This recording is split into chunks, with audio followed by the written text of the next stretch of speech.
Hi, I'm a hot mess. I made a video last week. Okay? Last week. A lot of my vlogs are planned in therapy. And the reason why I started vlogging and sharing it with you guys is because of therapy. I actually have a bachelor's degree and a master's degree in psychology, and one of my previous careers was working as a social worker. Mental health care is very near and dear to my life. I vlogged about it after Anthony Bourdain died. I've been in therapy with the same therapist for 7 years now, but I've been in therapy on and off for 20. That's a long time.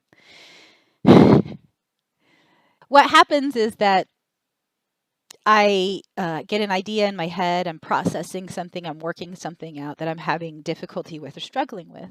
And then I talk about it in therapy, and then I usually will video myself talking about it, and then I edit it, or I just, throw it up as is, which is what I've been doing lately because I'm hella busy.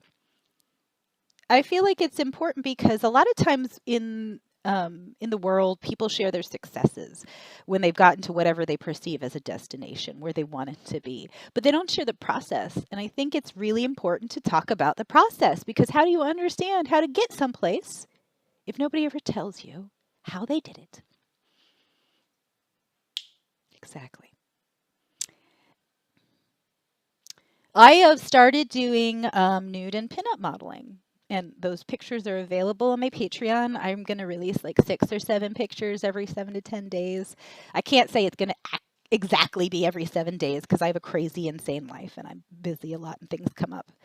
I've gotten some blowback from that, people entirely from women. And I want to explain why I'm moving in that direction. Okay.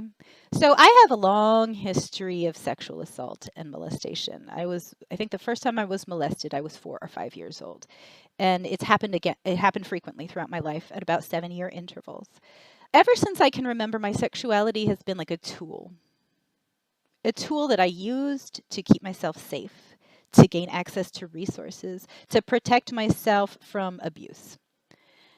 That was a big part of my 10-year-long relationship with my ex-husband. I very much relied on my sexuality to protect myself from his narcissism and his abuse. And when I disengaged from him at the end of 2016, I started to experience the full force of his abuse, because I no longer was trying to engage with him sexually to reduce his vengeful nature towards me. And even then, immediately after I split up with my ex, I got into a long-term relationship. It was a really healing experience, but I'm a serial monogamist. I like being in relationships. It makes me feel safe. And now I'm not in a relationship anymore. I guess turning 39 and sort of the idea of being middle-aged kind of, I guess for the first time in my life, I feel empowered to own my sexuality and kind of explore it for myself. And so as a result, I just happened to find this photographer, and he's like a fantastic photographer. He does great work. His personality, the way that he works with me is just very it's very positive for me. It's very gentle. It's very nurturing.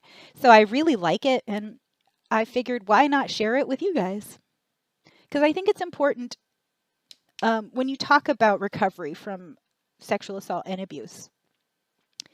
We talk about making the women feel empowered. But I don't think we take that extra step of talking about learning how to reclaim your sexuality. That's something that we don't talk about, especially in the US, because we're very puritanical and we don't like to talk about sex in general.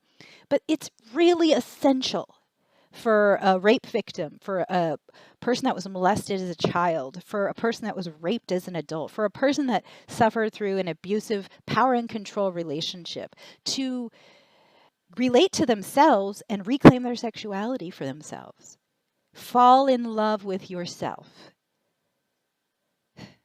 However that happens. And it's not gonna be the same for everybody. Not everybody wants to take naked pictures of themselves. Not everybody wants to explore different facets of their sexuality. Not everybody wants to have sex, right? There's asexuals, right?